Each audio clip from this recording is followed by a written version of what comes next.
அனைவருக்கும் வணக்கம்.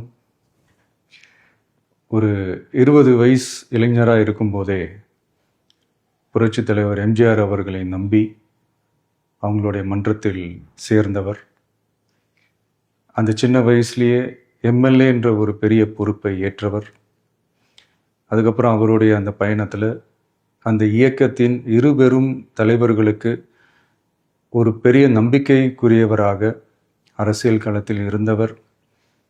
இப்படி 50 வருஷமாக ஒரே இயக்கத்தில் இருந்த அண்ணன் செங்கோட்டையன் அவர்கள் இன்னைக்கு அவங்களுடைய அரசியல் அனுபவமும் அவங்களுடைய அந்த அரசியல் களப்பணியும் நம்மளுடைய தமிழக வெற்றி கழகத்திற்கு ஒரு பெரிய உறுதுணையாக இருக்கும் என்ற நம்பிக்கையுடன் இன்னைக்கு அவங்களுக்கும் அவங்களோட இணைந்து பணியாற்ற நம்மளோடு கைகோர்க்கும் அனைவருக்கும் மக்கள் பணியாற்ற வரவேற்கிறேன். நல்லதே நடக்கும், நல்லதே நடக்கும், நல்லது மட்டுமே நடக்கும். வெற்றி.